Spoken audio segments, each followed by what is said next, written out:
Hello Nanded news में आप सभी का स्वागत है। चलिए जानते हैं आज की खबर। हमारे चैनल को लाइक, सब्सक्राइब, शेयर जरूर कीजिए।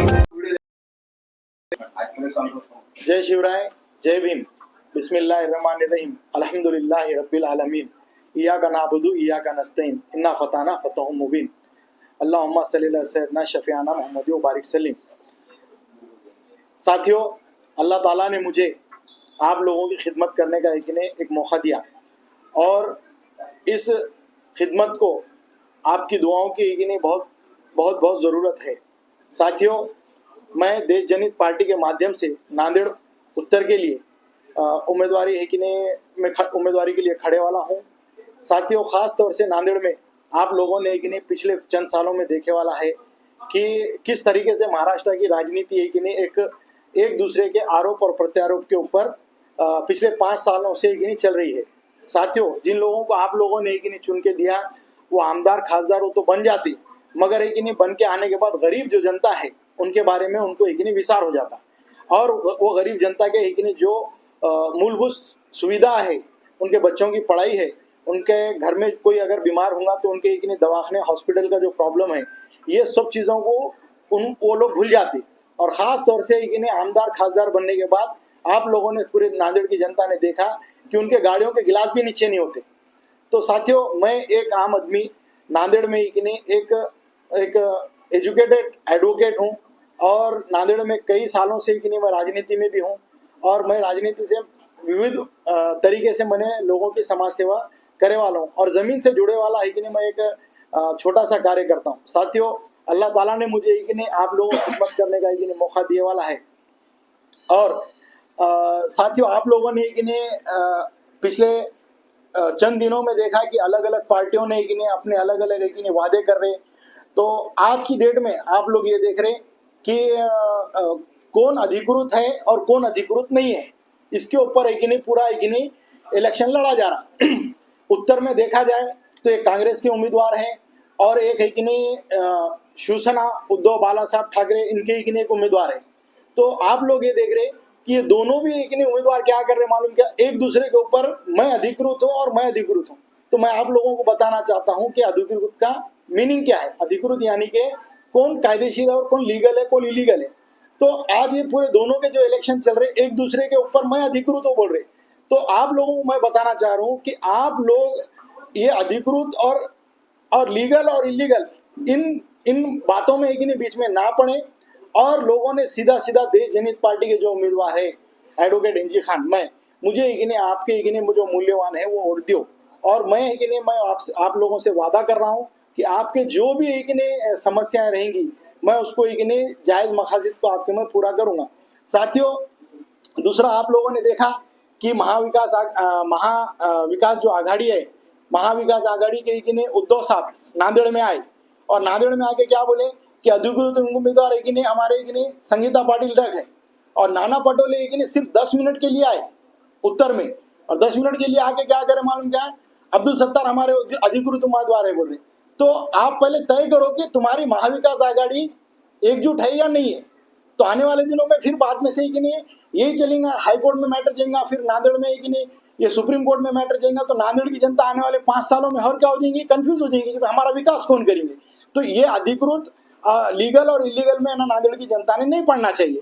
और जो अधिकृत उम्मीदवार है देश जनहित पार्टी का ऑप्शन है उनके लिए कि कौन लीगल है, वो लीगल को डायरेक्ट आपके मता है दे के भारी मतों से देश जनहित पार्टी के उम्मीदवार को जीता है। साथियों, दूसरा आपने देखा कि नांदेड़ में महायुति की भी रैली हुई जिसमें अपने देश के पंतप्रधान मोदी जी आए और अपने नांदेड़ के सीएम साहब आए। तो इनके क्या मुद्दे रहे, खाली एक ही बात बोले कि 370 और पाकिस्तान। तो अपने को नांदेड़ वालों को ना 370 से फायदा है ना पाकिस्तान से कोई फायदा है। लोगों के विकास कैसा होगा नांदेड़ पे, इसके बारे में किसी ने भी चर्चा नहीं करा। ये महाविकास आघाड़ी और महायुति एक दूसरे के ऊपर, पहले महाविकास आघाड़ी क्या कर रही कि पूरे इनू गद्दार है उनू गद्दार है ऐसा बोल रहे। फिर महायुति क्या कर रही मालूम क्या, जो मुद्दे लोगों के काम के नहीं है वो मुद्दे बोल के लोगों को सिर्फ भावनाएं आहत करके इलेक्शन लड़ना चाहिए।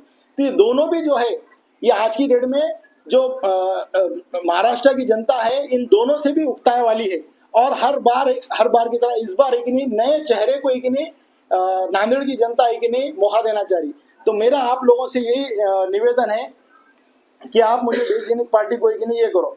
और मैं और एक बात बताना चाहूँगा कि किसने क्या विकास करे वाला है कि आप लोगों ने देखे कि खुतबे नगर को महायुति के जो उम्मीदवार है अब्दुल सत्तार साहब, तो अब्दुल सत्तार साहब ने कि नहीं पिछले इलेक्शन हुए डीपी सावंत के, तो डीपी सावंत के इलेक्शन में बोले कि मैं खुतबे नगर को सिंगापुर बनाता हूँ, बरोबर।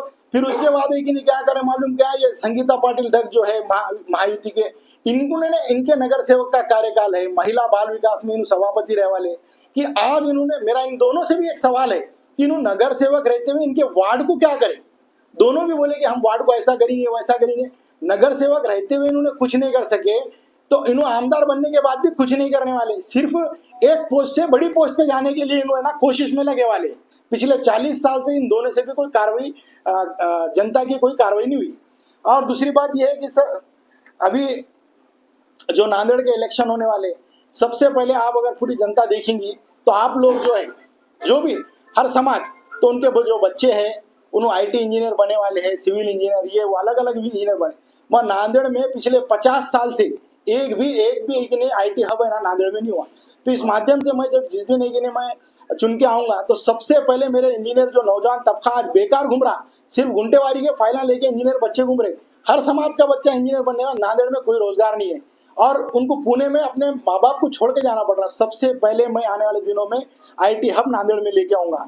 और आज तक आप लोगों ने देखे कि मुस्लिम जो एरिया है, मुस्लिम एरिया के अंदर है ना एक ही स्कूल है, कौन सा, मदीना तुलुम गवर्नमेंट का, और वो आज से 50-60 साल पहले जो बिल्डिंग बने वाली वही बिल्डिंग है कि नहीं खस्ता हालत में चल रहा है, और वहां पे भी विवादित चल रहे पूरे, कोई बिल्डिंग का डेवलपमेंट नहीं है, कुछ नहीं है, क्या नहीं है। एक ऐसी स्कूल बनाऊंगा 10वीं 12वीं की, जैसे जिस तरह से शाइन एकेडमी काम कर रही बेंगलुरु में, उस तरीके की एक बिल्डिंग मैं पहले शुरू है कि नहीं हर समाज के लिए, खासतौर पर मुस्लिम समाज के लिए कि नहीं मैं वो है कि नहीं एक बिल्डिंग बनाऊंगा और 10वीं 12वीं तक के लिए ना फ्री एजुकेशन है ना पूरे मुस्लिम समाज के बच्चों को दूंगा। दूसरी बात, आज आप लोग देख रहे कि हजरत टीपू सुल्तान के बारे में ना हर जगह कि नहीं अलग अलग चर्चा है कि भाई उनके बारे में उनका व्यक्तित्व क्या था ये किसी को भी नहीं मालूम। और आज तक पिछले कि नहीं 50 साल की जो राजनीति हुई नांदेड़ में, तो हजरत टीपू सुल्तान के बारे में नारे तो बहुत लगाते और टीपू सुल्तान के बारे में कि नहीं वोटिंग भी ले लेते, मगर और कोई तो नेता ऐसे है कि उनका नाम भी लेना महसूस नहीं करते।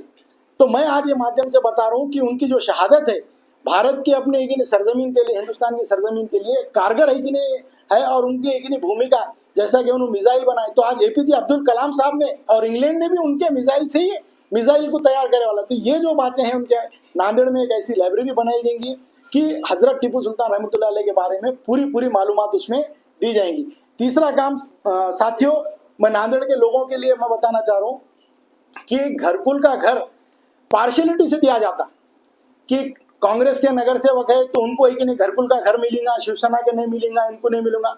साथियों, कोई किसी भी पक्षकार हो, आने वाले दिनों में हर गरीब को घर पे जाकर मैं है ना उसको घरकुल का घर बना के दूंगा, ठीक है। और मैं आप लोगों से ये उम्मीद करता हूँ नांदेड़ की जनता से कि आप जरूर एक नया चेहरा, जिस तरीके से आज से कि नहीं 1978 में नूरुल्लाह खान साहब को नांदेड़ की जनता ने मौका दिया था और उन्होंने इतना जबरदस्त काम किए थे जनता पार्टी से कि वो आज तक है ना हर समाज, हिंदू मुस्लिम मराठा सिख ईसाई, हर कोई उनके काम को है ना याद करता। तो वो भी एडवोकेट थे, मैं भी एडवोकेट हूँ। आज एक दिन उनको कांग्रेस के है बोल के चुनते नहीं देते, अगर उनको कांग्रेस पार्टी के रहते तो शायद गिर जाते थे, उनको जनता पार्टी के है बोल के उनको दिए थे। और ये जो कांग्रेस पार्टी है अपना सेकुलर का जो चेहरा है वक्त के हिसाब से ना बदलते रहती, मुसलमानों पे जुल्म हो रहा तो सौम्य भूमिका में रहती, और एक दिन उनको खुद वोट मांगने का रहता हम सेकुलर का नारा लगाते। तो ये जो भी हमारी लड़ाई महाविकास आघाड़ी और महायुति की इनकी जो दिशा भूल राजनीति है कि एक दूसरे के ऊपर आरोप प्रत्यारोप कर रहे, इसके खिलाफ में हमारी है कि दोनों भी ये लोग कैसा है मालूम क्या, एक दूसरे पे आरोप एलिगेशन में 5 साल निकाल रहे। क्या मुद्दे लेके चुनाव में हम चुनाव में लड़ रहे कि भाई हर इंसान को मिलेगा न्याय, जो भी जनता है नांदेड़ की, हर समाज के एक आदमी को ना यहाँ पे न्याय दिया जाएगा। और